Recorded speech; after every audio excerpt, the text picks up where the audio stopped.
গরিব ঘরের মেয়ে আমি, বাবা নেই, আমার মা আর ভাইকে নিয়ে অভাবের সংসার। যৌতুকের জন্য আমার বিয়ে হচ্ছে না, যে আপনাদের ক্যামেরার সামনে আমি আসছি। যৌতুক ছাড়া যদি কোনো ভাই আমাকে বিয়ে করেন তাহলে আমি বিয়ে করতে রাজি আছি। আসসালামু আলাইকুম আপু। ওয়ালাইকুম সালাম। আপু কেমন আছেন? ভালো। আচ্ছা আপু, আপনার নাম কি? রুমি। রুমি। কোথা থেকে আসছেন আপনি? ময়মনসিং থেকে। ময়মনসিংহ থেকে আপনি আসছেন। আপনার বয়স কত আপু? 22 বছর। 22 বছর বয়স, ময়মনসিংহ থেকে আসছেন আপনি। মূলত আপনি আমাদের প্রতিবেদনের ক্যামেরার সামনে কেন আসছেন? বিয়ের জন্য। বিয়ের জন্য এসেছেন? জি। আচ্ছা আপু, দেখতে তো আপনি মাশাআল্লাহ সুন্দরী একটা বোন, আপনি ময়মনসিংহে বিয়ে শাদী করতে পারতেন। ওখানে বিয়ে করতে হলে যৌতুক লাগবে, কিন্তু যৌতুক দেওয়ার মতো সামর্থ্য আমাদের নেই। আচ্ছা আপু, আপনি যে আমাদের এখানে বিয়ের জন্য আসছেন, যদি কোনো ভাই আপনাকে পছন্দ করে বা বিয়ে শাদী করতে চায়, তাহলে তার চেহারা বা বয়স কেমন হতে হবে?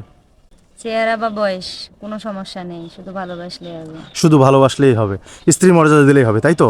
জি। আচ্ছা, আপনার সাথে যোগাযোগ করবে কিভাবে? আপনাদের মাধ্যমে। আমাদের মাধ্যমে। সুপ্রিয় দর্শক, এই মুহূর্তে স্ক্রিনে একটি নাম্বার দেখতে পাচ্ছেন, নাম্বারটি চ্যানেল কর্তৃপক্ষের। এই নাম্বারে হোয়াটসঅ্যাপ ইমো খোলা আছে। যদি কোনো ভাই রুমি আপুকে পছন্দ করে থাকেন, অবশ্যই একটা স্ক্রিনশট মেরে আমাদেরকে পাঠিয়ে দিবেন এবং ভয়েসের মাধ্যমে বলে দিবেন, আমরা রুমি আপুর সাথে কথা বলার ব্যবস্থা করে দেবো। কোনো ভাই অযথা ফোন কল করবেন না, আবারও বলছি। আচ্ছা, ও নামাজ কালাম তো পড়া হয় নাকি? জি।